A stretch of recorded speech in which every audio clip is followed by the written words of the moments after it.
Alastor, or The Spirit of Solitude by Percy Bysshe Shelley.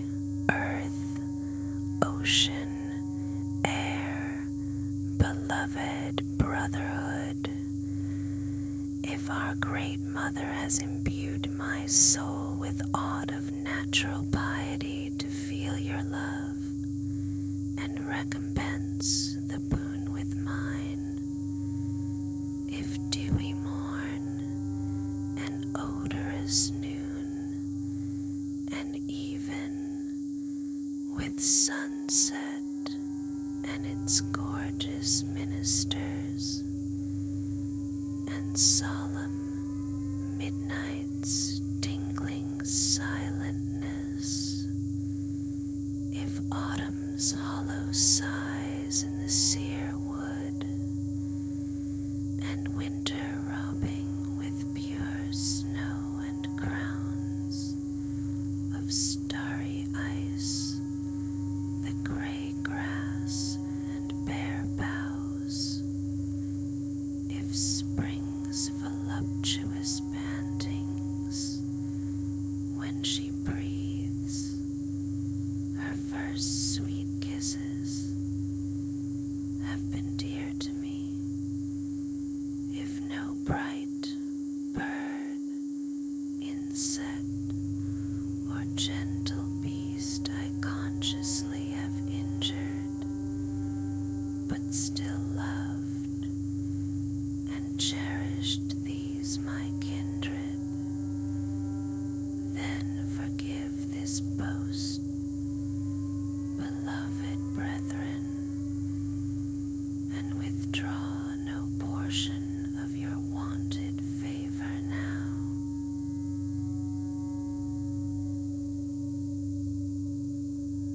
Mother of this unfathomable world, favor my solemn song, for I have loved thee ever, and thee only. I have watched thy shadow, and the darkness of thy steps, and my heart ever gazes on the depth of thy deep mysteries. I have made my bed in charnels and on coffins, where black death keeps record of the trophies won from thee, hoping to still these obstinate questionings of thee and thine, by forcing some lone ghost thy messenger to render up the tale of what we are, in lone and silent hours, when night makes a weird sound of its own stillness, like an inspired and desperate alchemist staking his very life on some dark hope. Have I mixed awful talk and asking looks with my most innocent love, until strange tears uniting with those breathless kisses made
oceans of the forests and the sea, and voice of living beings, and woven hymns of night and day, in the deep heart of man.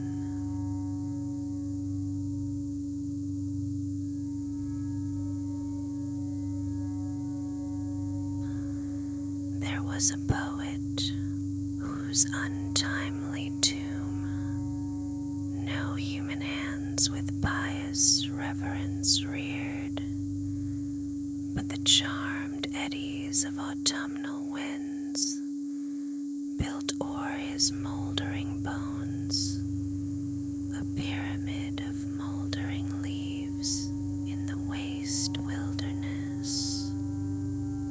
A lovely youth, no mourning maiden decked with weeping flowers or votive cypress wreath, the lone couch of his everlasting sleep, gentle and brave and generous, no lorn bard breathed o'er his dark fate one melodious sigh.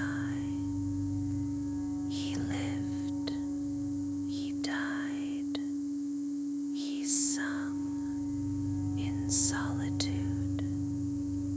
Strangers have wept to hear his passionate notes, and virgins, as unknown he passed, have pined and wasted for fond love of his wild eyes.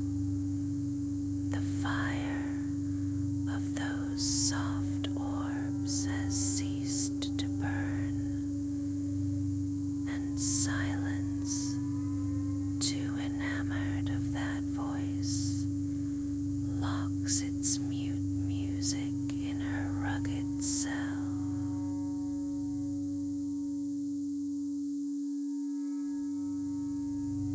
By solemn vision and bright silver dream, his infancy was nurtured. Every sight and sound from the vast earth and ambient air sent to his heart its choicest impulses.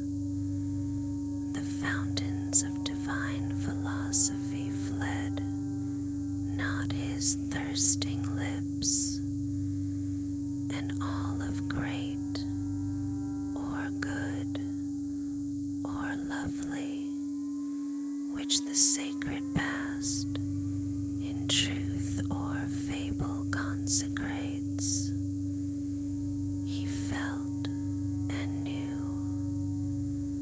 When early youth had passed, he left his cold fireside and alienated home to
rugged and dark, winding among the springs of fire and poison, inaccessible to avarice or pride. Their starry domes of diamond and of gold expand above numberless and immeasurable halls, frequent with crystal column and clear shrines of pearl, and thrones radiant with chrysolite.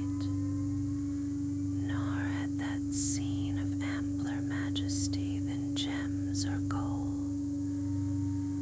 The varying roof of heaven and the green earth lost in his heart its claims to love and wonder. He would linger long in lonesome vales, making the wild his home, until the doves and squirrels would partake from his innocuous hand, his bloodless food, lured by the gentle meaning of his looks, and the wild antelope that starts whene'er the dry leaf rustles in the brake, suspend her timid steps to gaze upon a form more graceful than her own.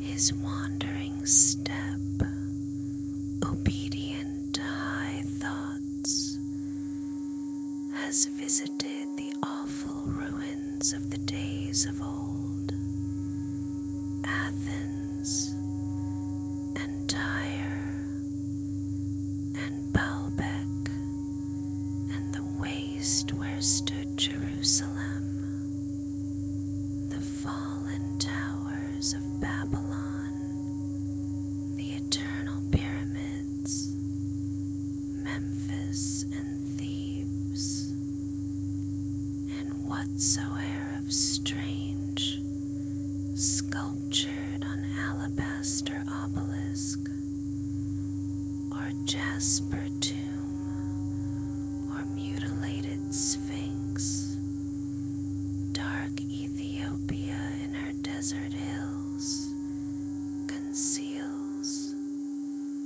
Among the ruined temples there, stupendous columns and wild images of more than man, where marble demons watch the zodiac's brazen mystery, and dead men hang their mute thoughts on the mute walls around. He lingered, poring on memorials of the world's youth through the long burning day, gazed on those speechless shapes, nor when the moon filled the mysterious halls with floating shades, suspended he that task, but ever gazed and gazed, till meaning on his vacant mind flashed like strong inspiration, and he saw the thrilling secrets of the birth of time.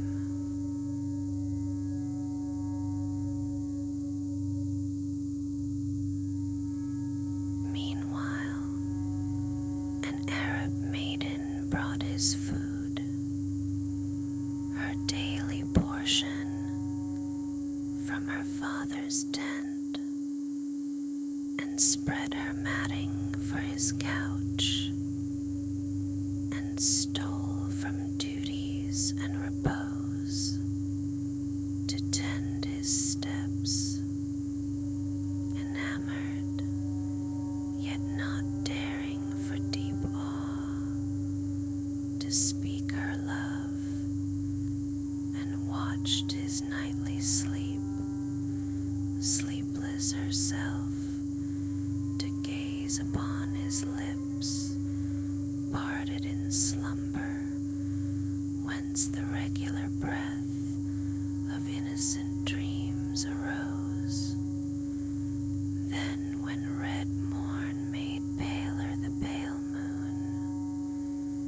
her cold home wildered and wan and panting, she returned.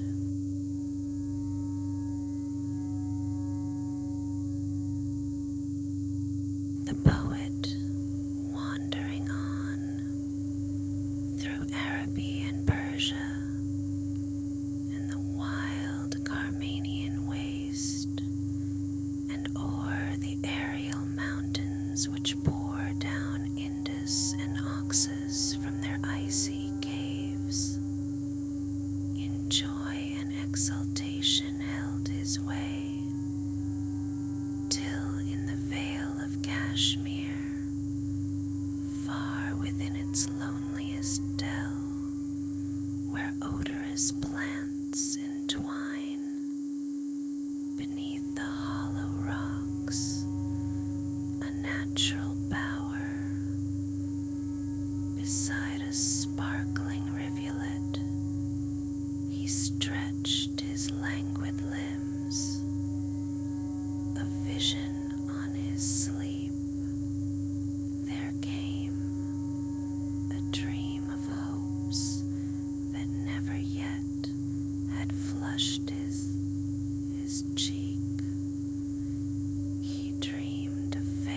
roused by the shock, he started from his trance.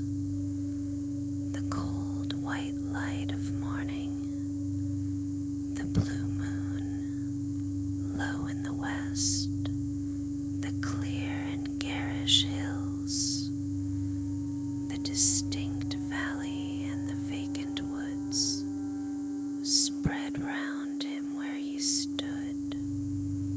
Whither have fled the hues of heaven that canopied his bower of yesternight, the sounds that soothed his sleep, the mystery and the majesty of earth, the joy, the exaltation.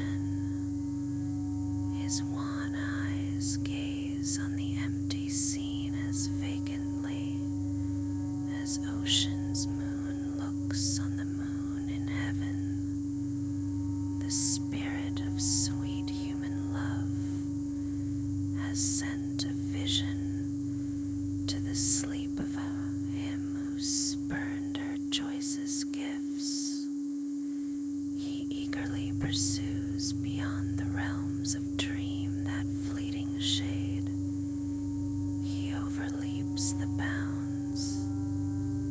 Alas, alas, were limbs and breath and being intertwined thus treacherously, lost, lost, forever lost, in the wide, pathless desert of dim sleep, that beautiful shape.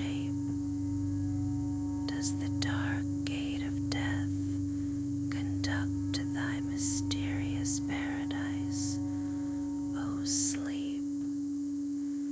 Does the bright arch of rainbow clouds and pendant mountains seen in the calm lake lead only to a black and watery depth, while death's blue vault with loathliest vapors hung, where every shade which the foul grave exhales hides its dead eye from the detested day. Conduct, O sleep, to thy delightful realms. This doubt with sudden tide flowed on his heart, the insatiate hope which it awakened stung his brain, even like despair.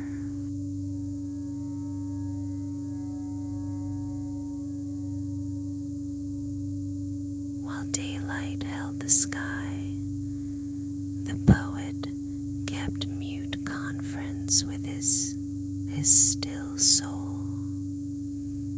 At night, the passion came, like the fierce fiend of a distempered dream, and shook him from his rest, and led him forth into the darkness, as an eagle grasped in folds of the green serpent feels her breast burn with the poison, and precipitates through night and day, tempest and calm and cloud, frantic with dizzying anguish, her blind flight o'er the wide airy wilderness, thus driven by the bright shadow of that lovely dream beneath the cold glare of the desolate night, through tangled swamps and deep precipitous dells, startling with careless step the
cottagers who ministered with human charity his human wants, beheld with wondering awe their fleeting visitant, the mountaineer, encountering on some dizzy precipice that spectral form,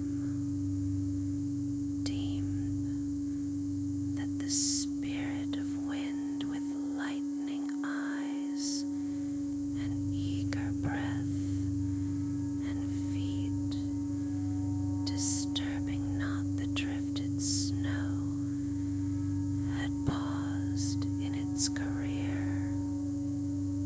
The infant would conceal his troubled visage in his mother's robe in terror at the glare of those wild eyes, to remember their strange light in many a dream of after times. But youthful maidens, taught by nature, would interpret half the woe that wasted him, would call him with false names, brother and friend, would press his pallid hand at parting, and watch, dim through tears, the path of his departure from their father's door.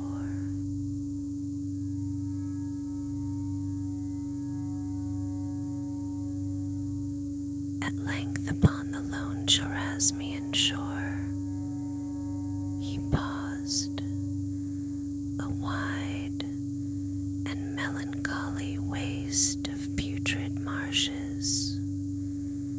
A strong impulse urged his steps to the seashore.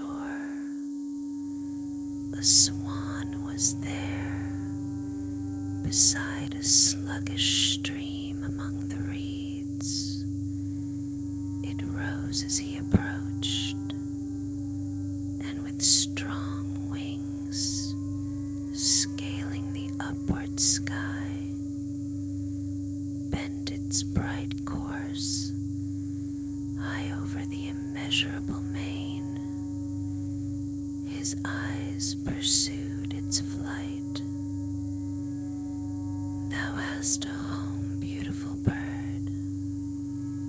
Thou voyagest to the home where thy sweet mate will twine her downy neck with thine, and welcome thy return with eyes bright in the luster of their own fond joy.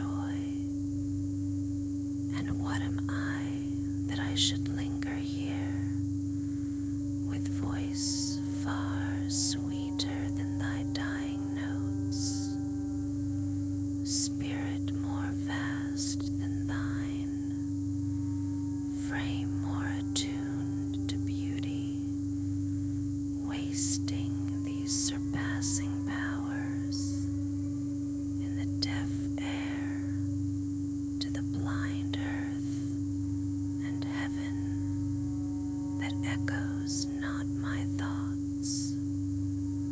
A gloomy smile of desperate hope wrinkled his quivering lips, for sleep he knew kept most relentlessly his precious charge and silent death exposed, faithless perhaps as sleep, a shadowy lure, with doubtful smile mocking its own strange charms.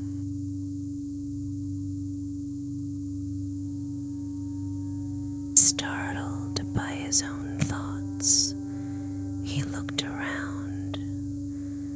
There was no fair fiend near him, not a sight or sound of awe, but in his own deep mind A little shallop floating near the shore caught the impatient wandering of his gaze.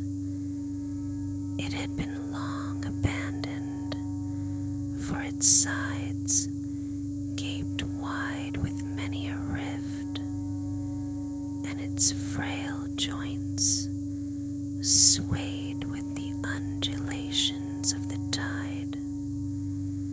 A restless impulse urged him to embark and meet lone death on the drear ocean's waste.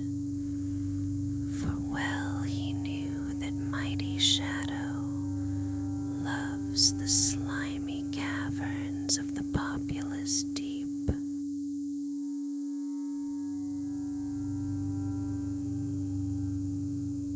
The day was fair and sunny. Sea and sky drank its inspiring radiance, and the wind swept strongly from the shore, blackening the waves.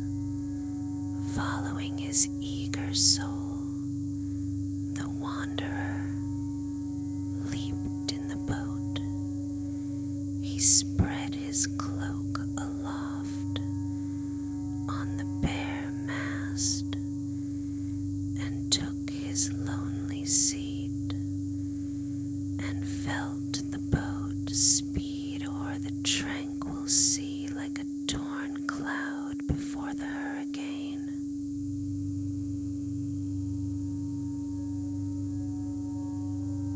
As one that in a silver vision floats, obedient to the sweep of odorous winds, upon resplendent clouds, so rapidly along the dark and ruffled waters fled the straining boat. A whirlwind swept it on with fierce gusts and precipitating force through the white ridges of the chef-fed sea.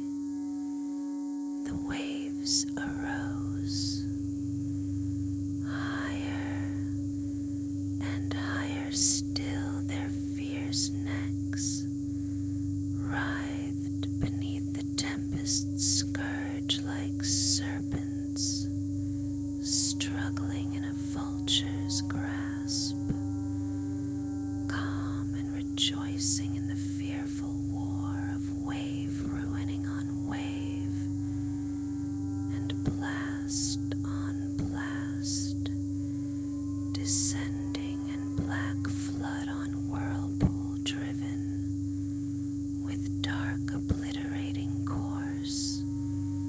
He sat as if their genii were the ministers appointed to conduct him to the light of those beloved eyes. The poet sat holding the steady helm. Evening came on. The beams of sunset hung their rainbow hues high mid the shifting domes of sheeted spray that canopied his path o'er the waste deep. Twilight ascending slowly from the east, entwined in duskier wreaths her braided locks o'er the fair front and radiant eyes of day. Night followed, clad with stars. On every side, more horribly, the multitudinous streams of ocean's mountainous waste. To mutual war rushed in dark tumult, thundering as to mock the calm and spangled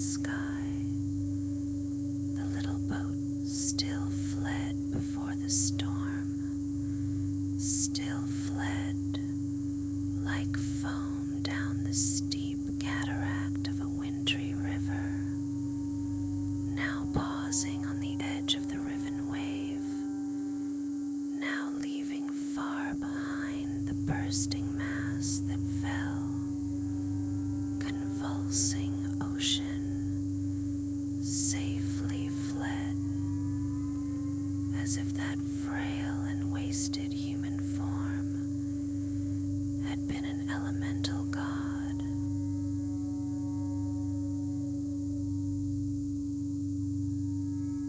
At midnight, the moon arose, and lo, the ethereal cliffs of Caucasus, whose icy summits shone among the stars like sunlight, and around whose caverned base the whirlpools and the waves, bursting and eddying irresistibly, rage and resound forever.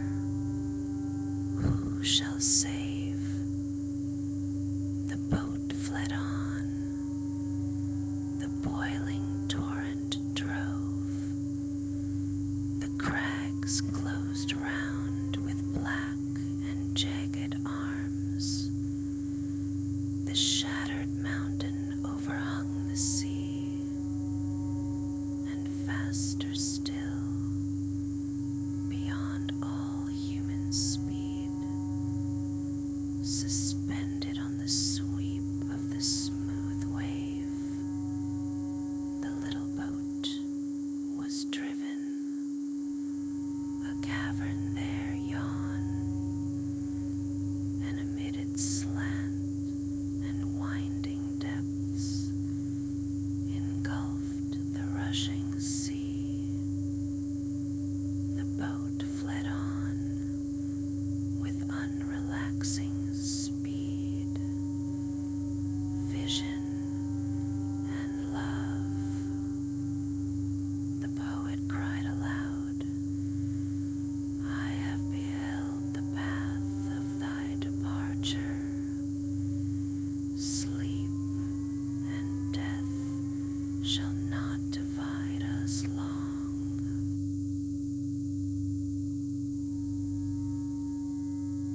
The boat pursued the windings of the cavern. Daylight shone at length upon that gloomy river's flow.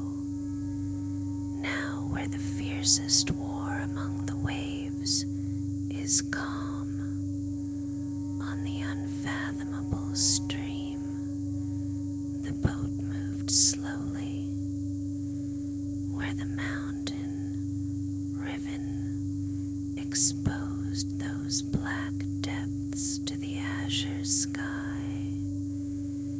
Ere yet the flood's enormous volume fell, even to the base of Caucasus, with sound that shook the everlasting rocks. The mass, filled with one whirlpool, all that ample chasm, stair above stair the eddying waters rose, circling immeasurably fast, and laved with alternating dash the gnarled roots of mighty trees that stretched their giant arms in darkness over it. Aye, the midst was left, reflecting yet distorting every cloud, a pool of treacherous and tremendous calm, seized by the sway of the ascending stream, with dizzy swiftness, round and round and round, ridge after ridge,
respond and roar forever. The meeting boughs and implicated leaves wove twilight o'er the poet's path, as led by love or dream or God or mightier death. He sought in nature's dearest haunt, some bank, her cradle, and his sepulchre. More dark and dark the shades accumulate, the oak, expanding its immense and knotty arms, embraces the light beech. The pyramids of the tall cedar overarching frame most solemn domes within, and far below, like clouds suspended in an emerald sky, the ash and the acacia floating hang, tremulous and pale, like restless serpents, clothed in rainbow and in fire. The parasites, starred with 10,000 blossoms, flow around the gray trunks, and as gamesome infants' eyes, with gentle meanings and most innocent wiles, fold their beams round the hearts of those that love. These twine their tendrils with the wedded boughs, uniting their close union. The woven leaves make network of the dark blue light of day, and the night's noontide clearness, mutable as shapes in the weird clouds, soft mossy lawns. Beneath these canopies extend their swells, fragrant with perfumed herbs, and eyed with blooms, minute yet beautiful. One darkest glen sends from its woods of musk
floating motionless, unconscious of the day, ere yet his wings have spread their glories to the gaze of noon.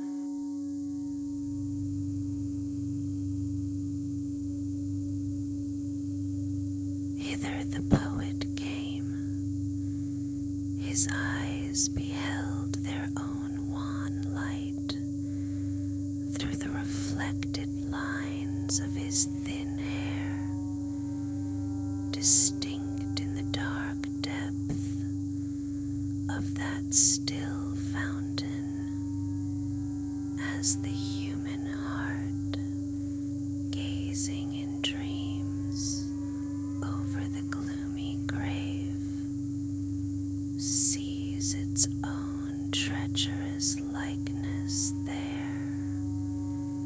He heard the motion of the leaves, the grass that sprung, startled and glanced and trembled, even to feel an unaccustomed presence, and the sound of the sweet brook that from the secret springs of that dark fountain rose. A spirit seemed to stand beside him, clothed in no bright robes of shadowy silver or enshrining light, borrowed from aught the visible world affords of grace or majesty or mystery, but undulating woods and silent well and leaping rivulet and evening gloom, now deepening the dark shades, for speech assuming, held commune with him, as if he and it were all that was, only when his regard was raised by intense pensiveness, two eyes, two starry eyes, hung in the gloom of thought, and seemed with their serene and azure smiles to beckon him. Obedient to the light that shone within his soul, he went, pursuing the windings of the dell. The rivulet wanton and wild, any a green ravine beneath the forest flowed. Sometimes it fell among the moss, with hollow harmony dark and profound. Now on the polished stones it danced, like childhood laughing as it went. Then through the plain in tranquil wanderings crept, reflecting every herb and drooping bud that overhung its quietness. O stream, whose source is inaccessibly profound, whither do thy mysterious waters tend? Thou imagest my life, thy darksome stillness, thy dazzling waves, thy loud and hollow gulfs, thy searchless fountain and invisible course, have each their type in me, and the wide sky and measureless ocean may declare as soon what oozy cavern or what wandering cloud contains thy waters, as the universe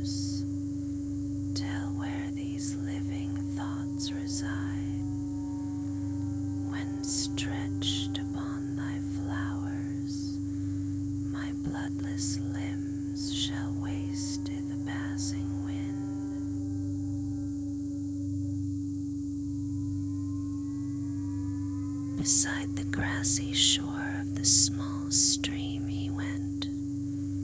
He did impress on the green moss his tremulous step, that caught strong shuddering from his burning limbs, as one roused by some joyous madness from the couch of fever.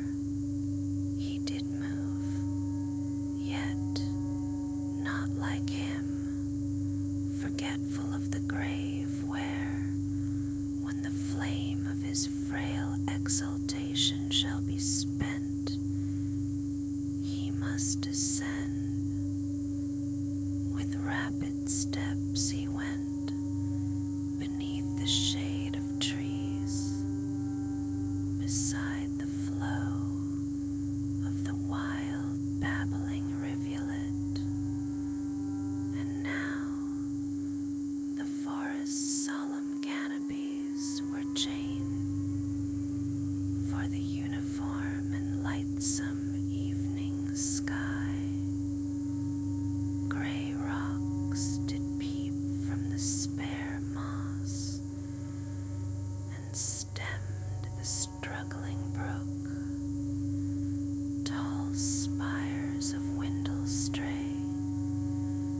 cypress and solemn pine and torrent were not all. One silent nook was there, even on the edge of that vast mountain, upheld by knotty roots and fallen rocks.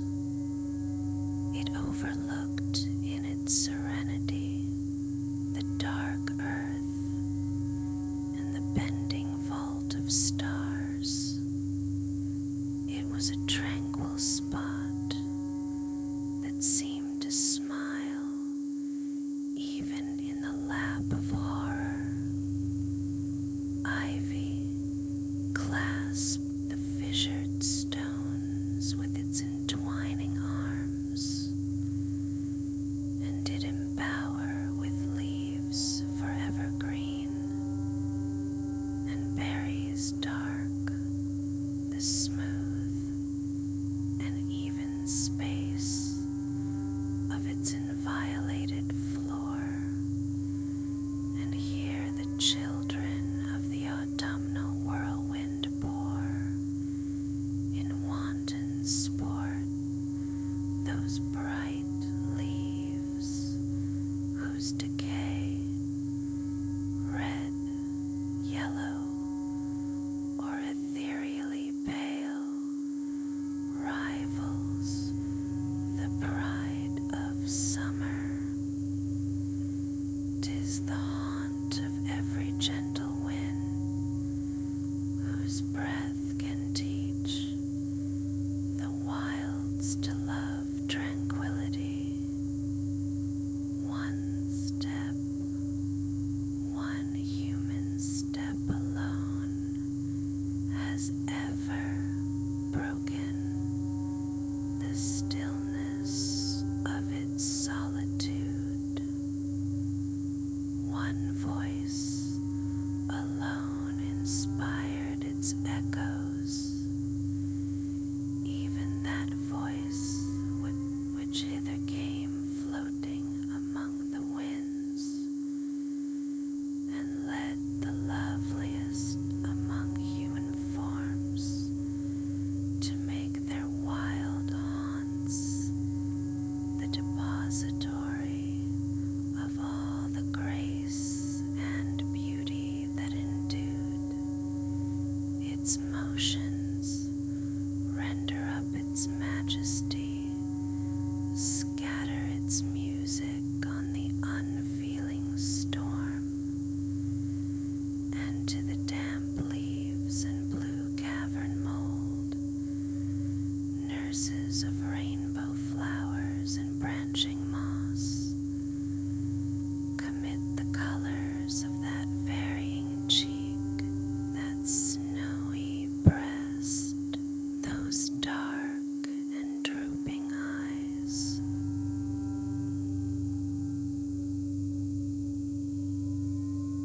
The dim and ornate moon hung low, and poured a sea of luster on the horizon's verge that overflowed its mountains.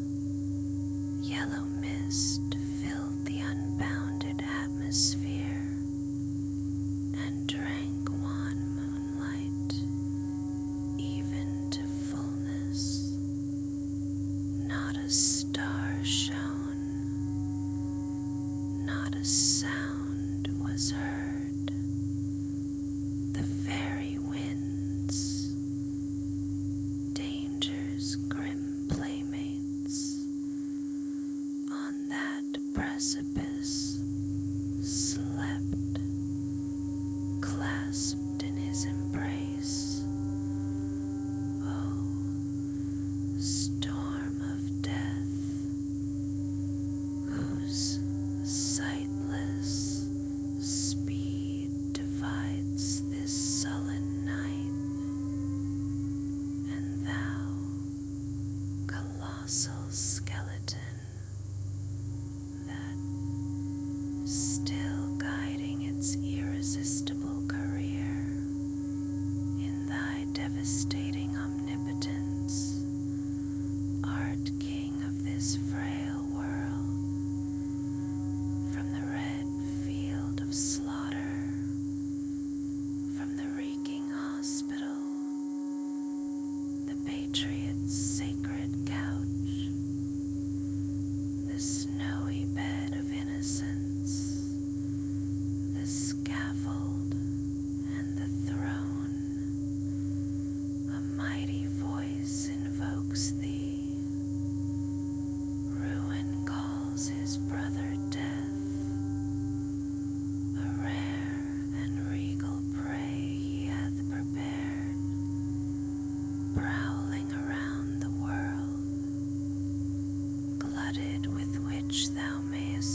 threshold of the green recess, the wanderer's footsteps fell.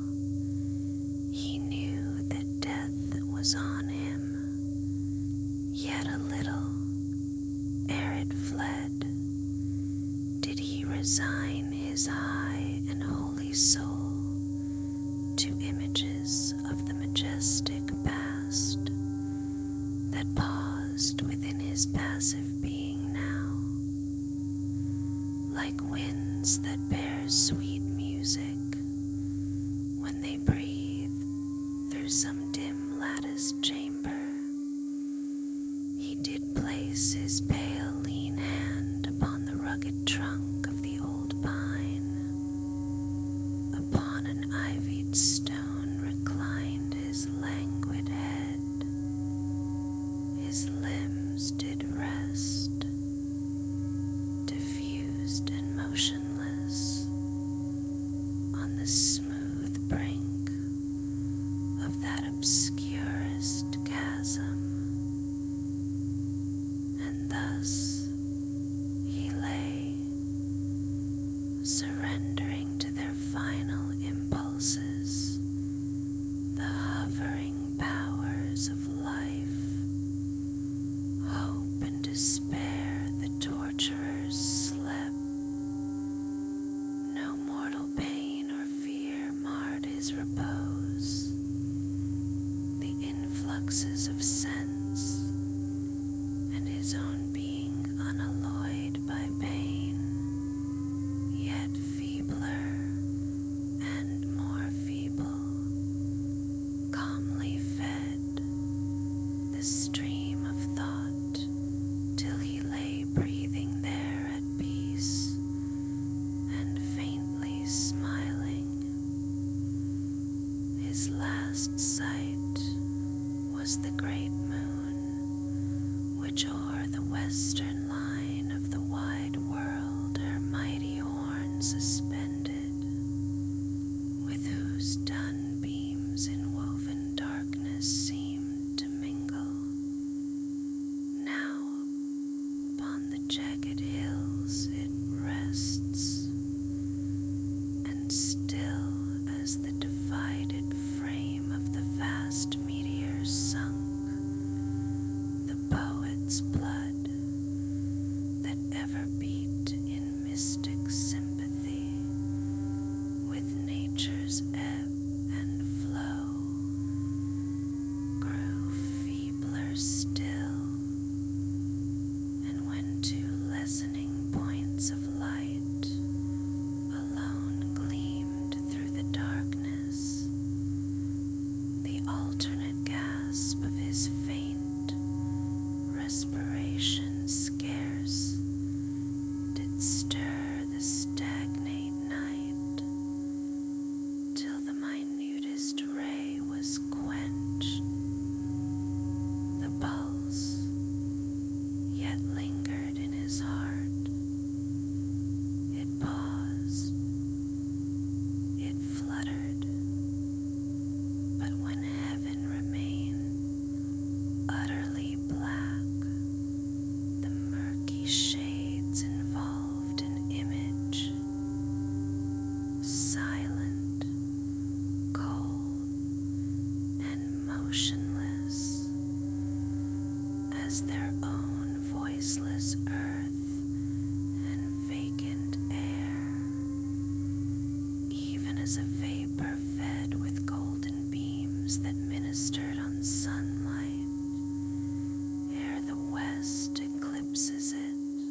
a slave that feels no proud exemption in the blighting curse he bears. Over the world wanders forever, lone as incarnate death. Oh, that the dream of dark magician in his visioned cave, raking the cinders of a crucible for life and power, even when his feeble hand shakes in its last decay, were the true law of this so lovely world. But thou art fled like some frail exhalation, which the dawn robes in its golden beams. Ah, thou hast fled, the brave, the gentle, and the beautiful, the child of grace and genius. Heartless things are done and said in the world, and many worms and beasts and men live on, and mighty earth from sea and mountain, city and wilderness, in vesper, low or joyous orison, lifts still its solemn voice. But thou art fled. Thou canst no longer know or love the shapes of this phantasmal scene, who have to thee been purest ministers, who are, alas, now thou art not. Upon those pallid lips, so sweet even in their silence, on those eyes, that image sleep in